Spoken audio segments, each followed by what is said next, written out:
Good evening, fight fans. Welcome to another great episode of Headkicks and Haymakers. No, don't adjust. It is not Wednesday night. It is a little special Monday edition of H&H coming at you. A lot to get into tonight's show. We had to move tonight's show because Wednesday is Bobby's birthday. So, we didn't want to have the pod. Bobby's going to be out celebrating, probably going to, the presser and seeing Francis Ngannou tomorrow and everything else. So,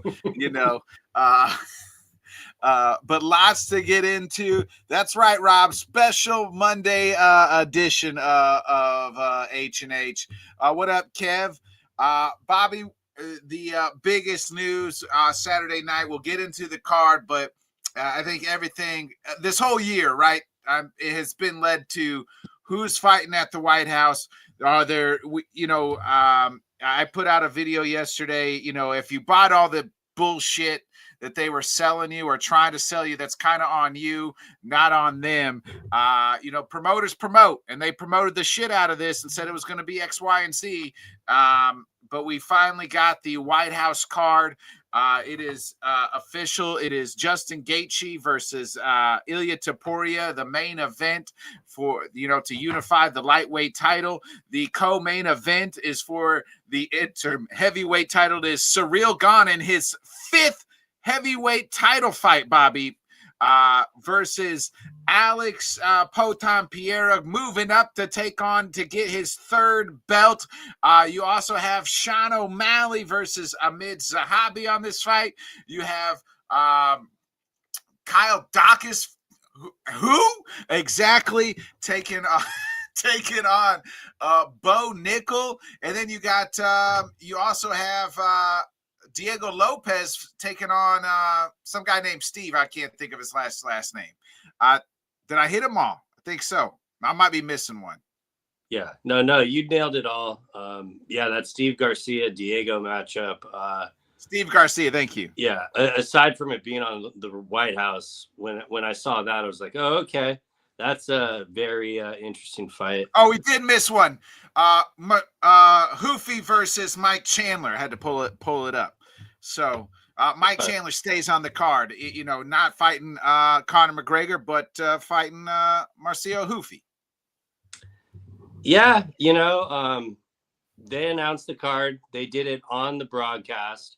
We were kind of wondering if we were going to get it in the middle of the broadcast or if it was going to be on the crumpled up piece of paper. They more or less did the crumpled up piece of paper on the broadcast. They showed this like cool little, I don't even want to say cool little, but like this teaser promo of some highlights kind of hinting at, oh, well, obviously this person's on it, this person's on it. And then they had the crowd blacked out, and then they put the lights on and showed Justin Gaethje. So I think everyone obviously knew there what the fight was going to be. And I was waiting for them to say it, and they absolutely did. They said that was the main event. So before doing that, none of the other fights were up. So that made you kind of think for a half of a second, oh, so that's the main event. I wonder what else we're going to get. And, they dropped it there all at once. The biggest news to me by far was that Tom Aspinall is not getting stripped for his title. I'm very happy with that decision, though I don't think this fight really even needs to be for the interim title. Like for me personally, Pereira going up to heavyweight is a way bigger thing than any kind of rinky-dink title they put on.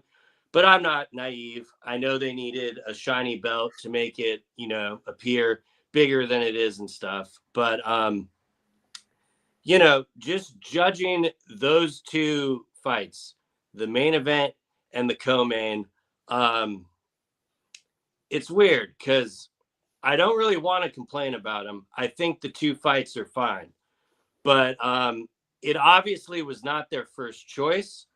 And that kind of seemed obvious to me when they kind of first announced it.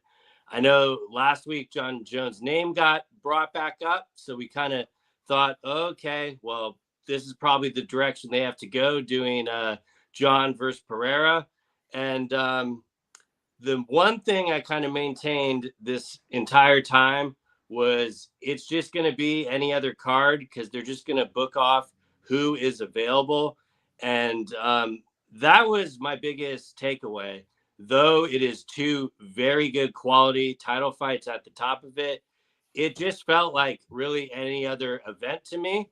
And furthermore, the only salty part about it was we kind of figured there'd be some payoff for like sacrificing the quarter of the year with kind of the announcements that we've been getting. And I don't think it really delivered on that. But if we're just judging the card by itself, ignoring the White House element, more than a good enough card for the 6 fights they put together. And I'm sure we'll get into all of them individually. Yeah, I think, to me, and I said this, I think the card as a standalone is pretty good. Like 6 great fights. And, people, here's the thing. If the last like kind of major event that we were held, now UFC 300 was its own thing, and that card was absolutely stacked. And maybe, again, if you want to bitch about the main event, it is what it is, but I think they tried different things, right? But, remember, like, Dana White said like a couple months ago, at one point in time, said, hey, this is going to be better than, this is going to be the Sphere times 400 or whatever. Maybe he meant production, but I just pulled up, oh shit, I had it. The UFC Sphere card. And let me ask you if this card is better than the Sphere card, because I think it is. Now my phone's being difficult. Oh, here it goes. Shit. All right, so here we go. We had Merab and O'Malley at the headline. I'll take Ilya versus Justin over that is the main event. The co-main event was Grasso Shevchenko. Yeah, I'll take Alex and Gon over that. The third fight, that one was wrong here. The third fight was Ortega Lopez. Yeah, I'll take O'Malley and Zahabi over that. The fourth fight was Zuhuber versus Ribovitz, or whatever his name is. And you had Rodriguez versus Odie Osborne. Yeah, this card's better than that card. But why are we comparing it to another card that equally did not deliver when the I know that. I'm just saying, my whole point is, by now you can't set your expectations to fucking here. You know what I mean? Why are people continuing to set the expectations here when they have proven over the last decade plus, since Zuffa took over, since they sold, the Fertitas sold to Zuffa and TKO, they haven't delivered like that. They haven't. Yeah. And that's everybody wanted to get there. Everybody, these high expectations. Oh, it's going to be this. It's going to be that. It's good. Like we've been saying, and you in particular have been like, it's probably just going to be another good card with some banger fights on it. And that's what this is. It's a good card. It's a good card, but this is the issue I'll take with it. And I'm not even using it on just this card. This applies completely to the current Paramount era. And yes, that was a banger fight. It was. And I'm not shitting on the fight itself, Kev. I'm shitting on what everybody's expectations of it was supposed to be. And we had that masterful performance from Joshua Van. But I'm not going to talk about the old card. Like this is where I'm at with it. What they gave us is something that we simply were not asking for. And I'm not going to even mention the White House for that. I will go the entire Paramount era. They are continuing to really not care what the fan or the consumer wants. And I agree. That part I will agree on. All about their bottom line and how can we put on the most inexpensive fights as possible to bring in the best revenue. And that's exactly what I see in this card when I look at it. It's right, like, but I wouldn't even say that's the Paramount's problem. That's the TKO way. Yeah, no, it's definitely been like that way prior to that. But now the reason I'm using the as the example is there was never a need to have an interim title fight on that first Paramount card. You know, they should have just booked Gaethje versus Patty. There are no more pay-per-views. You don't have to lead with this crap that there has to be a title on there. But that is kind of, you know, responsible for us getting this meh kind of thing. Like, yes, Ilya Taporia versus Justin Gaethje is a great fight, but it's not what anyone's asking for. Like, agreed. And Rob says it here too. They don't have to deliver. They print money and they're friends with the most powerful politicians in the world. Yeah, they don't give a fuck about us, the fans, the fights we want to see. No, it's all completely set. But even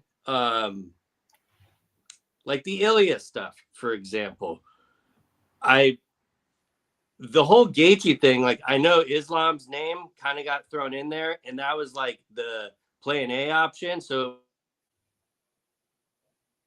this or this. Realistically, if these were the fights that, you know, were getting made and asked for, the options would have been Islam or it would have been Armin. Like, if we're talking about the most kind of compelling matchups to make us be like, oh shit, what's going to happen sort of thing, that's the move. When you know you can't deliver on that, the second best thing should be, okay, well, at least we can rope in John Jones, but there's no way they're going to pay him the same amount of money. So it just kind of is what it is. I'm in no way surprised at all. I know everyone is going to gas it up and being like, this is what I asked for. I'm not surprised by that. And if you enjoy it, you know, I envy you. I'm really glad that you're excited for these fights that are coming up, but in no way am I going to be naive and say this is something I actually asked for, let alone wanted to pay for. Use last week's card as the example. If I actually have to pay $80 per card to actually get the fights that I wanted, well, sign me up. It beats the $8.99. And, you know, last week's card was the first time I noticed the ads in it actually dragging down the product in the in-between. So, like you said, you can't really be surprised at this point because this is just what it is. It's not the best fight, the best. It's the best fight, however easy it is to kind of help our bottom line. And that's what we got for Freedom 250. Yeah, yeah, Freedom 250. You know, and let's start. We can look at the individual. I agree, and it seems like from what's been reported, you know, Ariel Helwani kind of reported it was supposed to be Ilya Islam. They went there, they couldn't get it done because Islam is hurt. You know, they went to Ilya, said, hey, you know, who, and then they couldn't get that done. Did go to John Jones. We'll get to John and the meltdown and everything else, and karma and everything else. And they were nowhere near close on any sort of number. They also had, you know, so they couldn't get that done. So they got Surreal instead. I don't hate it, and I don't hate the backup being Justin Gaethje. You know, it seems like those were kind of the key. Kayla's not ready, right? That seemed to be another good fight that they couldn't make because Harrison's not ready yet after the neck surgery.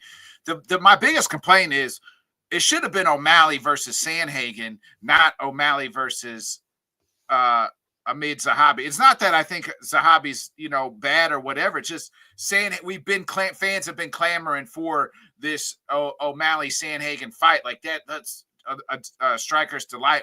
We've been wanting to see. So like I would rather see that. You know, I mean, they threw Michael Chandler a bone and said, hey, you can still get to be on the White House, even though the Conor McGregor has long passed you. And they were never going to go to Conor. I've said that before. Like, it doesn't make sense. Like, you use Conor, you know, where there's a gate where you're going to make more money. I think this card kind of sells itself. It just says, you know, the novelty act of, I had this argument with two of my friends today. It's like, I was like, they don't need to really put anything major on this card. I don't feel like, because fans are going to want to tune in. Casuals will tune in because of the fact that it's on the White House lawn. You want to see what it looks like. Just much like I felt like the Sphere is like, it doesn't really need to be a huge stat card because people are going to tune in to see what it looks like. And I think that's how you'll get hook, line, and sinker. And I think that some of that White House card, if not all of it, will be on CBS. Yeah, it wouldn't shock me if they simulcasted. I do think those two main will probably just be on Paramount. I buy the John Jones side of the reporting. I'm not sure if I'm really there with the Ilya, man, because Milky for both Jones and Ilya. And the way that was worded, and I don't know if it's because prior, it was already, kind of reported in a different way that, there was a turn down situation and stuff. But to me, that just kind of looked more like a PR press release. Like, hey, guys, we know you're not happy with this. So how are we going to spin this? Oh, the UFC came to Ilya, heard him, or Gaethje, and he said he would want to move up to 170 to fight Islam. Oh, and I don't know that. To me, not accurate. I'm not saying Ilya would not have accepted that fight, but allegedly Islam didn't more because his hand is hurt. Yeah, allegedly. That one is more of a mute point to me. Like, I don't even really care about the main event not being what it is. It's the co-main that I just find absolutely ridiculous. If they actually were sincere about trying to give someone like a holy shit moment, instead they settled for, the Frenchman that is getting his 5th title fight. And let's be honest, if he loses this fight, he'll end up getting a 6 when they end up wanting to do that. So yeah, I'm trying to remove my Cyril Gane bias from it. Stylistically, I do find it a much intriguing. More intriguing. It's the most intriguing fight on the card. It's more intriguing than Jones Pereira to me, just because I think it's a more winnable fight for both guys on both sides, where, John Jones, arthritis, hip or not. Bobby, I thought it was me, but it's you. Your Wi-Fi is skipping out a little bit. You're cutting in and out a little bit. Really? Yeah, you're freezing. I thought it was me because sometimes, my internet's shit, but luckily Rob pointed out it's you this time. Thanks, Rob. Let me try to fix it.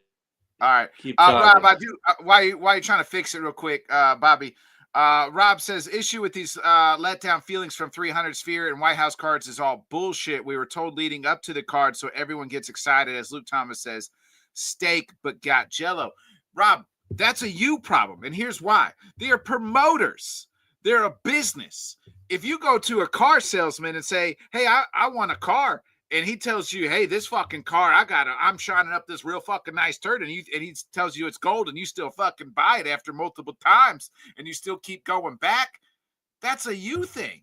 You got to lower your expectations. It's all bullshit. If you ever believed that they were going to give 7 to 8 title fights, that's like believing in Santa Claus, the Tooth Fairy, and you're believing in the U.S. motherfucking government? Come on, Rob, you're better than that. You were in the military. You should know better than to believe anything those guys say.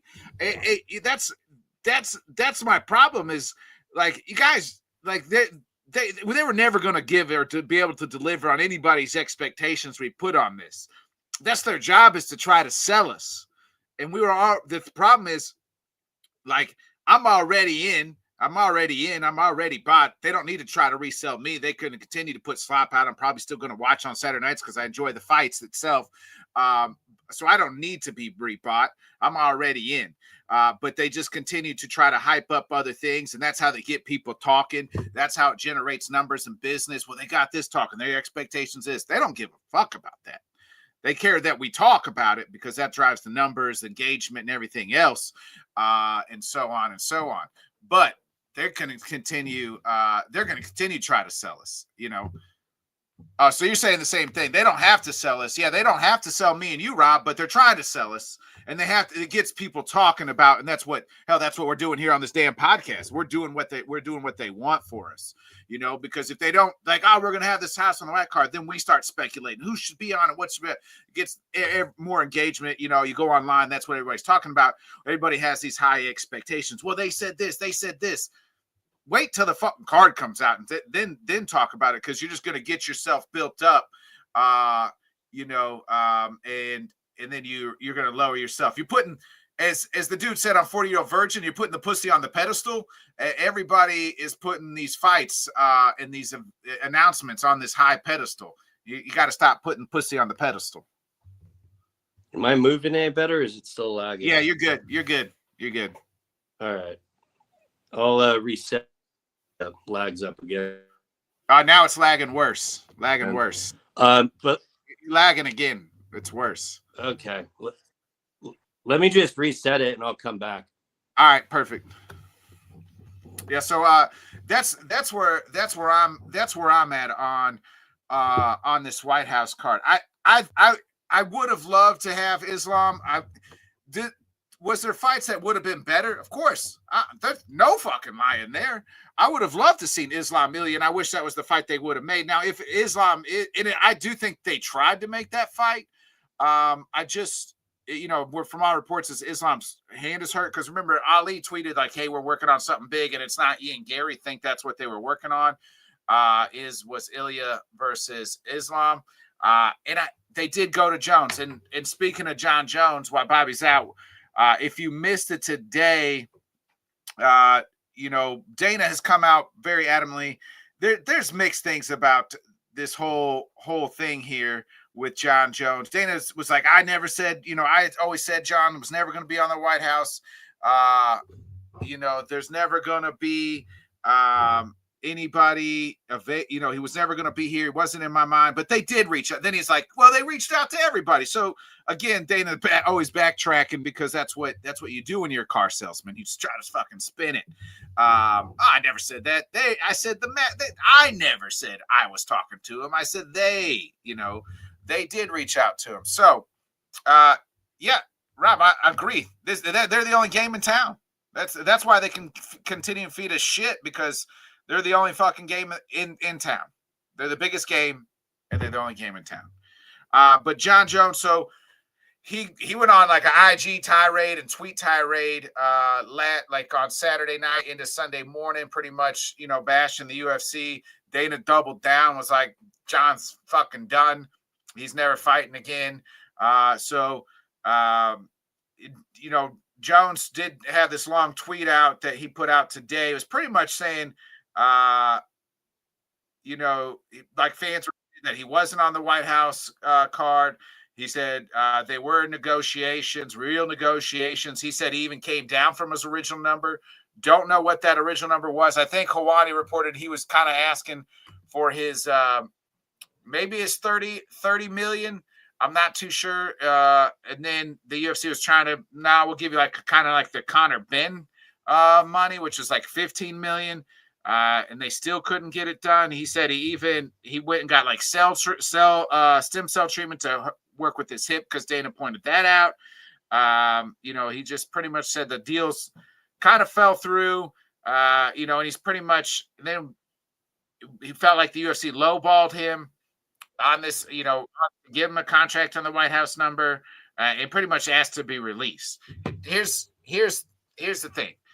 Karma's a bitch, John. You had the 30 million to fight Tom Aspinall. They gave you that. They were willing to give you that, and you walked away from it. So that was today's price, ain't yesterday's price. Now, do I feel like they could have and should have paid John Jones? Absolutely. I get it from both sides. I get it from Jones' side. Hey, y'all got the motherfucking money. TKO got the money. They could pay everybody and anybody that they wanted to. They just choose not to, because they're the only game in town, so they can lowball people. Because guess what? Where are you going to go? PFL ain't going to give you what we giving you. Even if you make more money, you're not going to be the most exposure. Even if you're a champion, they're not going to consider you the best because you're not in the UFC. They're the only game in town, so of course they can do that. Of course they can do that. And I get it from Jones' standpoint saying, hey, I want my 30 million that you guys were going to give me later. I get it from the UFC side. Hey, that today's price ain't yesterday's price. Karma's a bitch. You walked away. Here's 15 million. And here's what I don't understand. Jones, you wanted to be on this card so bad. You wanted to be on this card so bad. You kept pleading in the public. Put me on the White House card. Put me on the White House card. I want to be on the White House card. I don't care. I don't care. Then you should have took that motherfucking offer and you'd have been on the White House card. So you didn't want to be on the card that bad. You would have took their low ball offer and you would have been on the card if that's what you really wanted. Clearly, it's not what you really wanted, because if you did, you would be on the card. You would have signed the contract. It's not what you really wanted. But here we are. No John Jones. He probably fought his last fight in the UFC from all senses purposes. And here's another thing, John, they're not going to release you. They're not going to release John Jones. John Jones is under contract, people. He's not going to be walking and fighting Francis Ngannou on Netflix anytime fucking soon. He's going to stay right in the UFC, and the UFC going to consider him done and retired. But they ain't going to cut him. Nah. Why would they do that? Let him go make money? Nope. We'll just keep you here. Sit your ass. They own his ass. He signed a big contract before Ciryl gone. That deal is still there. He's still got all them fights he's got to fulfill. I don't know what it is. 5, 6 fights. Well, guess what? He's far cry from that. Bobby, your thoughts here on the John Jones saga and Dana White saga?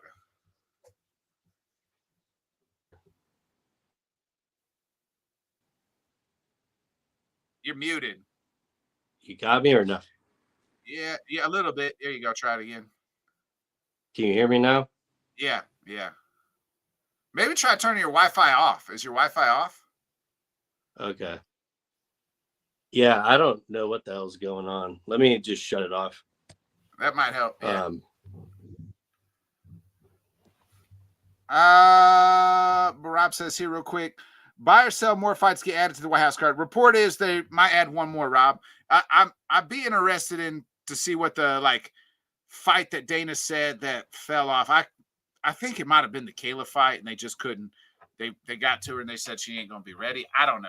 I don't know. Originally it was supposed to be BSD versus Mike Chandler. He was offered. BSD said no, which I get from a BSD standpoint. Like you're in the top 5 or whatever it is now. Why the hell you want to fight Mike Chandler just because it's on the White House card? No, thank you. I got nothing to gain by fucking beating up Mike Chandler. I'll wait and fight Armin, or I'll fight somebody that's going to get me close to a title if I'm BSD. Fighting Mike Chandler doesn't get you there. Just puts you, on the White House card. So they went to Marcio Hufi. I feel bad for Chandler because, he went through this whole Mike Chandler saga and he's never going to get the red panty night. But it is what it is. That's his fault at the same time. Everybody knew that Chandler wasn't going to come back, but he still kept believing and believing. So. Can you hear me? Yeah, I can hear you. Okay. I'll try this for now and see if it improves. So yeah, basically on the John Jones thing, it's mixed. It's hard for me to feel any sympathy towards him with how he kind of went out, kind of the last year, just dragging on negotiations. Then Saudi got the 30 million to pay his fee. He agreed to it. And then he ended up just switching it up. So it's hard to feel bad for him there. But at the same time, I do understand his point in not willing to take less. Even though I find it comical, he thought that 30 million would still be on the table. I mean, they were pretty much offering him half of that, which isn't too much of a bump compared to what he used to be paid. I believe he would get maybe 10 million for a fight, but you kind of led with it. He just signed the new contract with Ciryl gone. So he has multiple fights left on the deal. So there's really no chance that they were going to, they're not going to release him. And basically what I thought that happened is they were going to use John's want to be on the White House card against him. And that's why Dana was so public saying, I don't want, him on the card. I don't want him on the card. So then they figured when they would come with the offer, hey, well, we're willing to have you on the card. But then he sees it and he's like, I don't want to be on the card that much. And so I kind of see both sides of it. But exactly, same. So it wasn't too shocking to me, because though I like kind of gave my hopes up last week when I heard the reporting, realistically, I thought they were just going to make the most cost-effective fight, and that's precisely what we got. Yeah, and it is an interesting fight, and obviously when we the day comes, the week comes, we'll break it all down. But I just wanted to get our initial thoughts in of everything. But let's move into the Saturday night's card. Luckily, I was fortunate enough. I told you I couldn't watch live. Was at the Zach Bryant concert, and I can tell you after the rewatch, the Zach Bryant concert was better than the whole UFC 326 card. So there's that. My man, I was out there singing for 2+ hours. Zach Bryan was. So let me ask you, Charles Oliveira is the BMF champion? Question mark. I mean, technically he beat Max Holloway, but I felt like coming away from that, people don't view him as the BMF champion. But and I asked you this on Sunday, if this fight is not for the title, for a BMF, there's no title wrapped, we're not having this talk. We're not having this. People aren't as upset, right? Like if we're just like, hey, this is just two good lightweights, hold it, not even a number. Let's just say it's a UFC main event in San Antonio. We're like, shit, that was, Charles, we're singing a different tune. I'm certainly not. I find it comical that anyone thought because this was a BMF fight, Charles was not going to grapple. His best chance of winning the fight was to grapple. And I mean, even Dana White himself acknowledged that. This title has always been a marketing ploy. They don't even make them make weight for the title. They can weigh in at 156. So, are you serious? I didn't know that. I knew. I knew you could be 156. Yeah, actually, I did, because I think Charles actually weighed in at 156. To be honest, like, I feel for the people that went there and spent their hard-earned money with how inflated the tickets are, thinking it was going to be some like stand and trade war. But if Charles was going to win this fight, that's exactly what he needed to do. And to me, though there was not a lot of action in the fight, I was really blown away the entire time, because I knew Charles would take him down, but I thought Max would have more of an ability to be able to get up, and he didn't. And Charles was able to just, rinse and repeat it. It was Huncut DDP all over again. Yeah, but it almost was a little bit more surprising to me than that, just because you saw a lot of like the Dagestani influence in Charles's game plan there. And if I'm to paint any positive picture for it, we saw two fighters that we both liked a lot that took 0 damage. And, it to me, I really have no issue with the fight whatsoever. And I'm kind of glad we didn't get as much striking as we did. Now, granted, I would have loved to get, the kind of war aspect of it, but this matchup, I think Charles learned his lesson from the Ilya fight. I was getting ready to ask you that.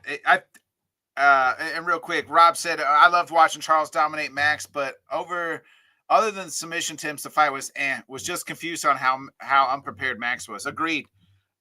It's like Max thought they were no takedowns in BMF rules, and really was buying into the fact that, hey, this BMF fight, we just stand here and fight. And I was just going to ask you, Bobby, did the knockout, because now we've seen 2 fights in a row where I feel like Charles has gone back to a heavy grappling in takedowns.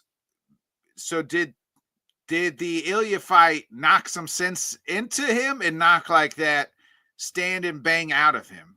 Because he's gone back to this heavy grappler style.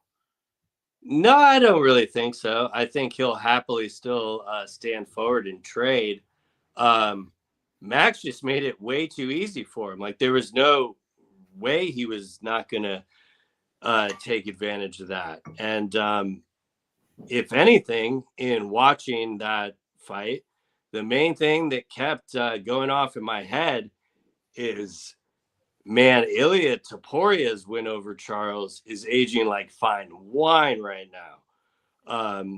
Granted, Charles was a little bit more willing to trade there, but Ilya was able to get the reversal on him and get back up on his feet to where Max was really able to do none of that. So even though we really didn't get too many answers from that fight, it kind of gave a little bit better because everyone was always going with the Ilya is just fighting guys that are washed and stuff. Like that's why he's getting these wins. And I think Oliveira showed you on Saturday night that he's the furthest thing from that. Still got it, yeah. And honestly, I don't expect them to like scrap the BMF. They're still going to use it for a marketing ploy. I would not give crap one way or the other, honestly. It's just a title that doesn't mean anything to me. I always appreciate the guys that are getting in there and stuff, but I've never viewed it as anything that added any anticipation to the fight. You kind of just knew you were getting that through the matchmaking. Like that's why it kind of always got that crown. But none of those rounds were 10-8 for me. Charles did not do any damage. It was just complete control time. There were definitely, some submission attempts, but probably the best performance that he could have to take absolutely no damage. Where he goes from here, I think is more of a question mark than anything, but he's still got a lot of time left in this game for sure. I think the best thing to do is him and Armin, right? Like to me, that's the fight to make and make it 5 rounds. Like put it in a main event somewhere and make it 5 rounds. Had it not been at UFC 300, it should have been 5 rounds then, but you could. UFC 300 was already so stacked. I think we had 3 title fights on it already. You couldn't make that one 5 rounds, but you got to make it 5 rounds and do him and Armin again. I'd have no issue with it. That definitely makes sense. A lot of people think Charles won the first fight or would have won if there were another 2 rounds. And yeah, I mean, let's just be real. From Dana White's comments, I think it's very unlikely that Armin gets the next shot. I don't think he's going to fight the winner of the main event at the White House anymore. Dana went out of his way to say that he's having issues with him. Again, of course, doesn't give any elaboration on that. Just pretty much says, hey, this is not the guy. So hopefully that gets worked out. But in the meantime, I do think that would be the best thing for Armin. But at the same time, I just don't know if the UFC would even make that fight. I just really question what they're going to do with him. But matchup wise, I'd have no issue. If you're not going to do him and Armin, I don't know what's next for Charles. He's cleaned everybody. He's beat everybody else. I mean, BSD. That's it, right? Well, but Patty's coming off a loss. I do think after that performance on Saturday, there's not a chance in hell they're going to do the McGregor matchup. Because, if he did that to Max, what the hell do you think he's going to do to Conor? If it's not moving up a weight class, then yes, I would say Armin probably makes the most sense from a meritocracy point. And I know that was the thing. It was like reportedly I think they wanted Max to win that fight, or at least if Charles didn't just wrestle fuck Max, they could sell that fight to Conor. But now you look at it as like, well, he would just eat Conor alive on the ground. Yeah, I don't know. Also with Conor, especially the stuff that happened with John Jones today.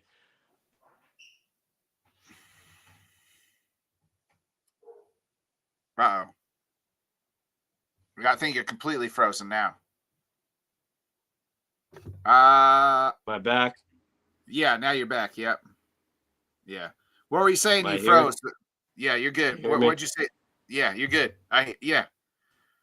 What you were saying something about Connor? What? Yeah, I at this point, I don't know when's the next time we see him, because I think they're gonna have the same kind of financial woes. Because like if they're getting hung up on money they're willing to pay John Jones, that issue is going to be even more amplified with Conor. The only difference is with Connor, you can make the money back right at the gate and things like that. You weren't going to recoup the money from Jones at the White House. Yeah, no, I get that part. That's the difference. Real quick, who wins the rematch between Justin and Max? I don't know. Probably I'd still probably put money on Max, just the way he dominated him the first time. It's hard, but Justin could always catch him. I don't know. That's a good question. Let me ask you: do you think if Connor does come back, I still think they could still sell you Max Holloway? I mean, does Connor don't need a belt? They did a pay-per-view and you paid $80 for Cowboy Cerrone, an aging Cowboy Cerrone in Connor, and people still bought it. Are you telling me you couldn't give me Max Holloway versus Connor and I couldn't sell you that fight? Of course, yeah, I would buy that fight. Yeah, no, I wouldn't rule it out. They definitely and stylistically that fits what Connor would, you know what I mean? What would fit well with Connor. Yeah. I think Max would piece him up. I almost can't. Yeah, I'm almost shocked that the overreaction to that is now they're saying the result of this fight is why the UFC needs to go make a deal with Nate Diaz. Are you not watching what's going on right now? Like, none of that is happening. They're going to use guys in their stable that they already have. I wouldn't mind seeing Nate. That would be the fight to make. The number one fight to make would be him and Nate. And I don't know how much they'd be willing to pay Nate Diaz. You know what I mean? For him to come back and you pay him a one fight, you know what I mean? One fight and leave it alone.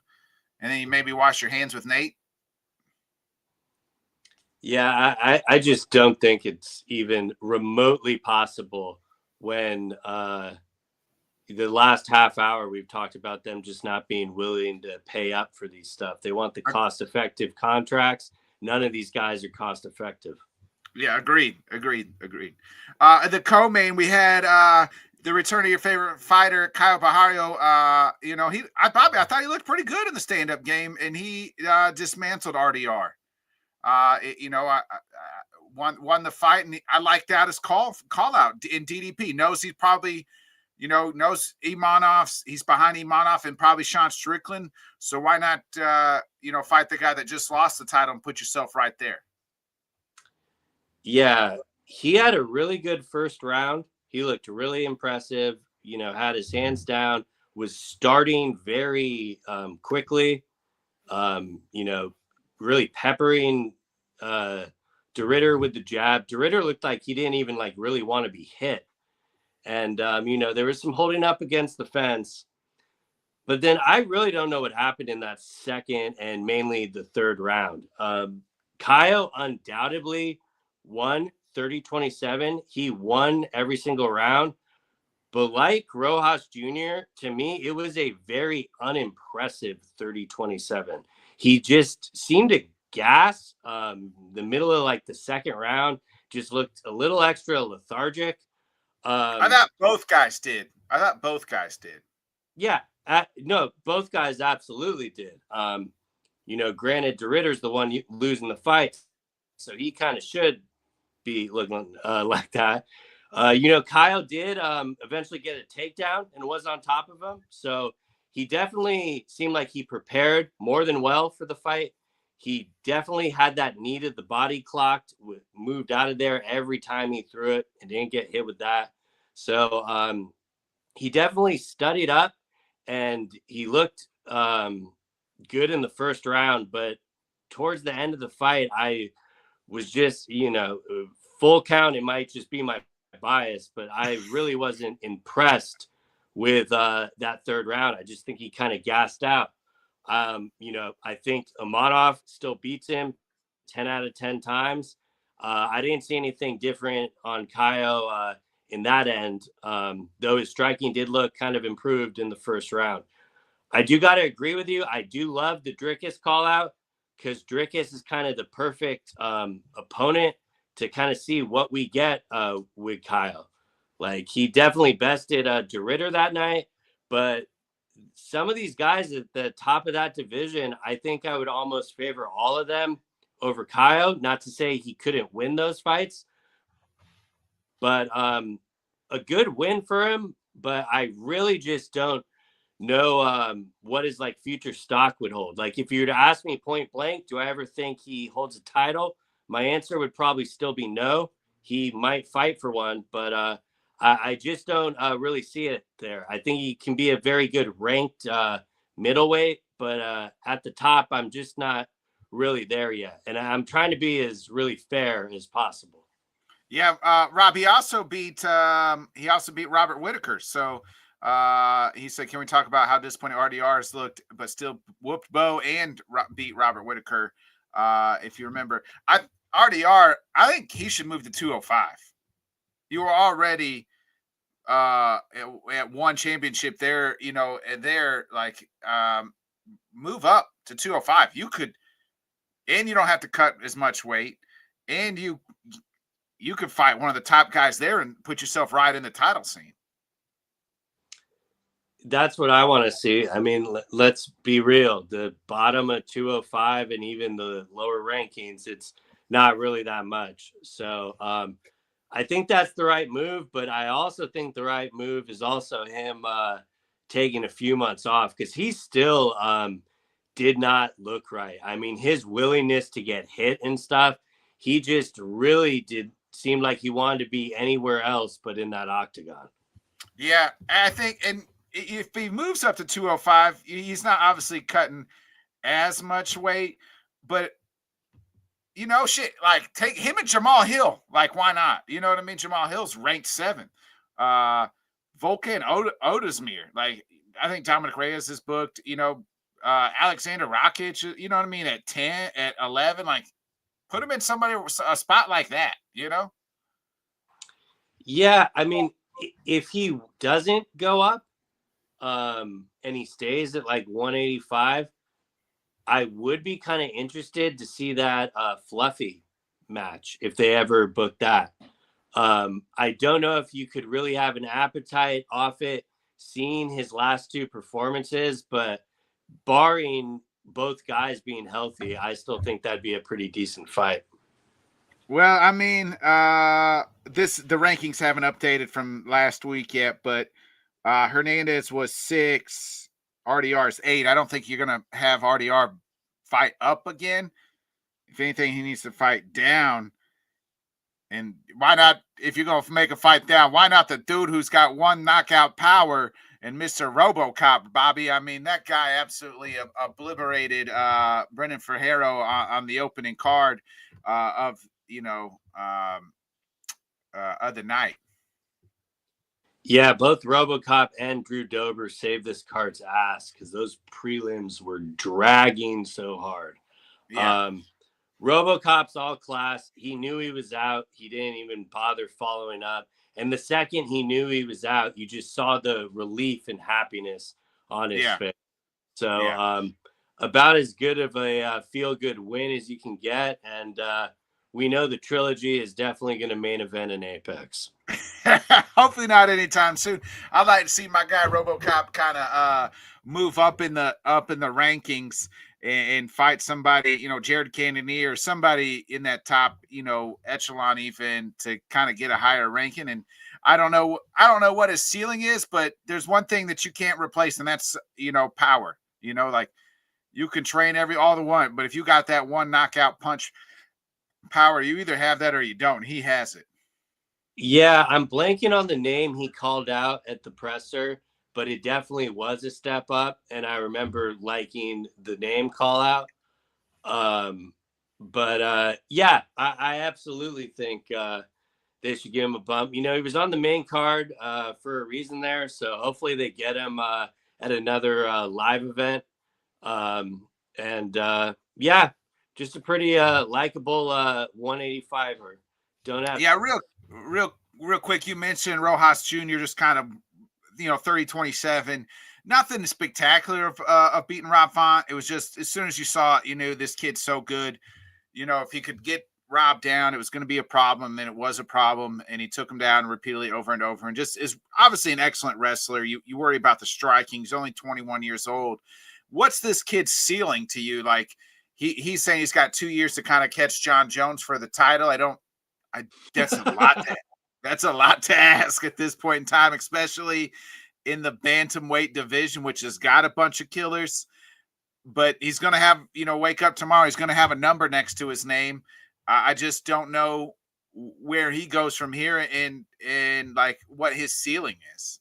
I mean, 21, he's got a whole lot. Like we could be talking about him 10 years from now. So, he could eventually fight for a title and then some.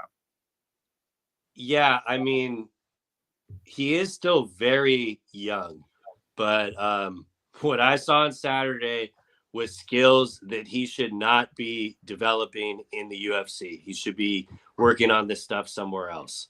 And now, like you said, he does have a ranking on his name. So the matchmaking is going to be a lot, more kind of competition. And what's he going to do when he gets to the top of those guys? Like, he's facing guys who are legit wrestlers just as he is.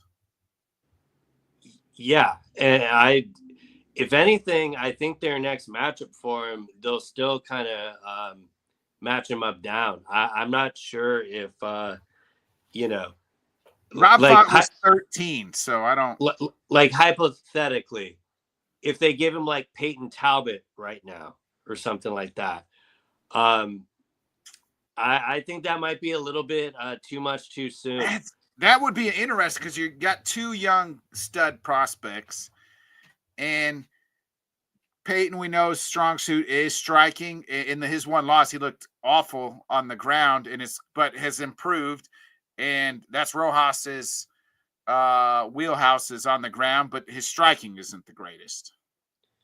Yeah, I mean, for the record, I don't think there's a chance in hell they do that because they are both high on both guys, but talking about more great fights we won't get. But that's a fight we could see 3-4 years down the road, and hopefully when they're both really, really good. You know what I mean? Yeah, no, definitely. And I'm not like trying to close the door on like Rojas' career or anything. Obviously, he's only still 21, but I really don't know where he goes from here, and I'd be really interested to see how the UFC match makes him. My main set of advice would be to kind of get back in there as soon as you can. He just needs more work, so he's got to just take more fights. Yeah, agreed. And it doesn't matter to me. He's so young, and the UFC is so different. It doesn't matter if he loses, wins. You know what I mean? Like, just take as much fights as you can get and get the experience, and then eventually, he'll be probably one of those guys that in the rankings, a little bit out of the rankings thing, once he hits 25, 26, 27, starts hitting the peak of his performances, like when he can go on a nice run. You know what I mean? But who knows? These stranger things have happened. So Bobby, we'll get real quick in before we get out of here. We'll look at this week's card. It is live at the glorious Meta Apex. If you want to talk about some some slop, this ain't the greatest. You got Josh Emmett taking on Kevin Vallejos as a featherweight matchup. It's the main event. The undercard, Amanda Lemos versus Jillian Robertson. Actually had breakfast at the same place with Jillian Robertson while she was in there once, so that's cool. Andre Feely versus Jose Miguel Delgado. Our guy Energy is on this card. Charles Johnson versus Bruno Silva. You have the veteran Brad Tavares versus Eric Anders. How the hell is this card? This fight is booked almost all the way at the bottom, Bobby. Chris Curtis versus Orabai. I mean, that's got banger written all over it. I'd rather watch that fight than the damn main event. It should definitely be on the main card for sure. You're gonna laugh when I say this, but I actually think this card this week is much better than last week's card if you exclude the main event. Okay. Just like it, especially like the prelims up, much more quality. If you would have put Max Holloway versus Charles Oliveira on this card as the main event, I would buy it. Yes.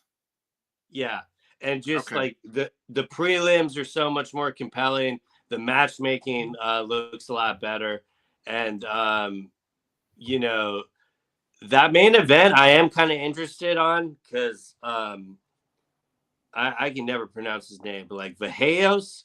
Yeah. I do really think he could be a player in this division, and they definitely gave him the right test to figure that out. You know, I know Emmett is old, but he's still got a lot of his power. So I do think this kind of at least shapes the direction of kind of how far this kid can go in the division, because it is a pretty loaded division. Yeah, the 145 division is pretty loaded. That Vahejos 17-1, 12 wins by knockout. So that goes to show you he's undefeated in the UFC.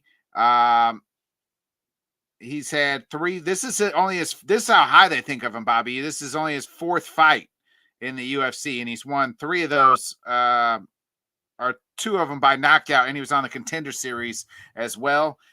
Won that by knockout. So Josh Emmett, on the other hand, is coming off 2 losses. Emmett's on the downside. He's lost 4 out of his last 5. The one win is when he gave brain damage to Bryce Mitchell. So if you remember that one, and that was back in 3 years, 2023. So his last losses are lost to Lerone Murphy and to Zalaw back in October. So the veteran is going at. He's 41 years old. Who do you like to win this fight, though? From what I've seen from Vahejos, I still think he'll be able to get this done. So yeah, I would still pick him, even though Emmett, definitely still has the power and the fight could end at any time. But I think both guys got the power. I got the power. And that's why it's a very, intriguing fight. Vahejos isn't going to really fight on the outside. He's going to bring the fight to him. So I think it will definitely serve its purpose. Yeah, it's going to be a fun one. I'm right there with you. Give me Vahejos, sir. Valjo, sir. However you say his fucking name. The card's actually, after I looked at it, isn't that bad. You're right. I think you sold me on it. I would have taken half of these fights over half the fights we got last week. I'm just upset that Urabai and Chris Curtis isn't like the co-main event. Yeah, that's bizarre to me that it's that low down. I might be imagining things, but I thought I saw it on a poster a lot higher. But then when I was looking at the card, I'm like, oh shit, that didn't fall off, did it? And yeah, it's buried pretty low there. But it's the third fight on the prelims. That's one of the more fights I'm looking forward to for sure.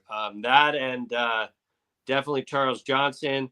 If Silva had any sense, he'd let Charles Johnson knock him out. And just stands there. Yes, Johnson. Hey, if I let this guy knock me out, I'm probably going to be in the top 5 within the next 6 months. I could be fighting for a title in a year. Definitely. Easiest way. Hey, right?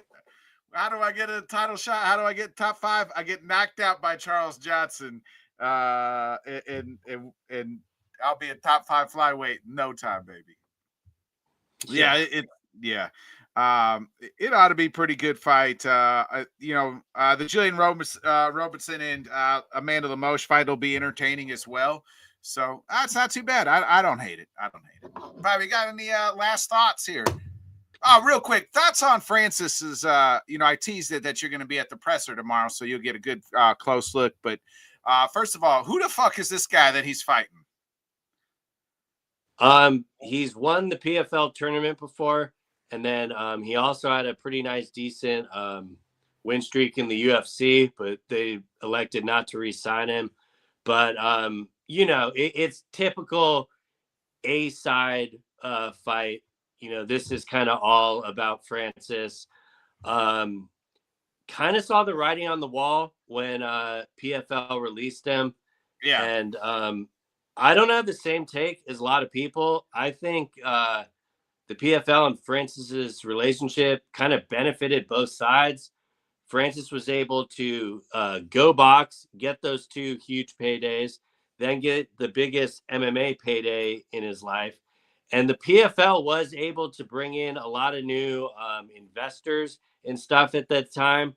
But now that their Saudi money has dried up, they just can't honor that contract. So And I think they got new investors themselves, Yeah. And I think it was just good on them to release him. That way he could get a fight this year. And, he's already booked for May. So I'm sure he'll be getting a handsome payday off that. And he'll be on Netflix. So, good for him. I'm happy to see him finally get a fight. It doesn't mean, I think both of these fights are probably going to just go 1 round. So I'm still kind of interested to see how they build the rest of it out. But good to see him get back in there. It's kind of wild. It's already been 2 years. Yeah, it has been wild it's been 2 years, but good for him. I'm not ever hating on Francis as far as really just his story alone. And maybe he is. I don't know whether the fuck he's difficult to deal with or not. I'm not in those negotiations, but I can tell you this: like anybody that says he fumbled the bag, tell me how you fucking fumbled the bag, because I thought getting the bag was getting the most amount of motherfucking money you could get, and he's done that tenfold. Yeah, everyone's just upset because they're matchups that they missed out on, but that isn't his problem at all. Like, the name of the game is to maximize your time in the sport. I mean, Dana says this all the time. It's this isn't a career, it's an opportunity. Well, Francis maximized his opportunity and 10x'd whatever he would have gotten if he stayed in the UFC. So the one thing I found comical was him saying he's 1 step closer to fighting Jake Paul when he literally did turn down the easiest payday of his life. But at the same time, he's able to turn that down because he's made so much money. So I can't really judge him too hard. I just kind of found that video a little humorous. Yeah, same. That's pretty much it. We'll be back next Wednesday at our regular time, regular place and channel. So Bobby, enjoy the birthday on Wednesday. Any big plans before we get out of here? I'm not sure yet. Maybe head up to Temecula for a day or 2. No, it should be nice. Good little reset. And I will say, if anyone feels like they're kind of lacking violence watching because of last week's card, you can still get the Rising card. It's only $20. It's up until March 12th. Holy shit, that thing delivered. Like, when I watched that the night before, I knew there wasn't a chance in hell that the 326 was going to be able to match it. There were 8 prelim fights. 7 of them were finishes. You had a 17-year-old phenom female fighter get a submission. So, like, Rojas Jr. doesn't have shit on her. And a lot of people are saying it's a big fall from grace for Patchy Mix. But I'm telling you, that 19-year-old prospect would have whooped a lot of UFC fighters. I still think it's a fall, though, Bobby. I still think it's a fall. No, it definitely is from where he is. I'm not acknowledging that, but I don't know. That kid would beat a lot of people. Bigger fall from grace, Patchy Mix or Cody Garbrandt? I mean, I don't know. I guess Cody's remained in the UFC and stuff, but that fight was terrible. Oh my! There were way too many Codys on this card. For one night and one night only, Cody Garbrandt was the greatest fighter on earth when he fought Dominic Reyes. And since that night, it has never been the same. Yeah, I mean, these guys' windows of being at the elite top is really short. And the ones that are able to extend it fight after fight are the truly greats. I think the reason Cody was on that main card is so they would have the soundbite on CBS, hey, former champion. Mm-hmm. But you could not have put more terrible fights on that CBS slot. That worked out terrible for them.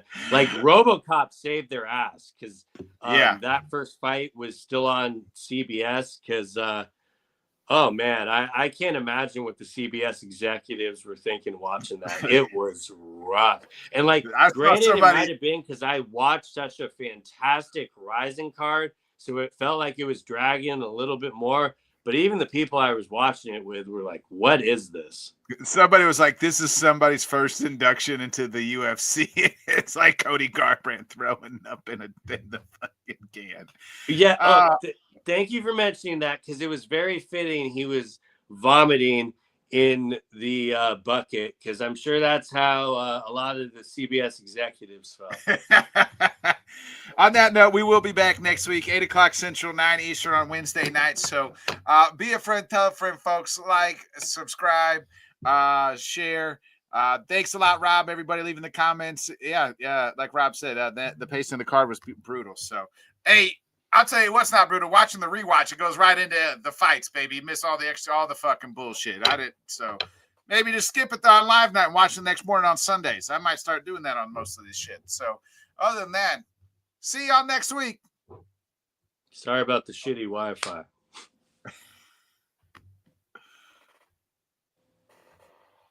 Thanks so much for joining us, and until next time, let's talk sport, friends. Thanks for watching.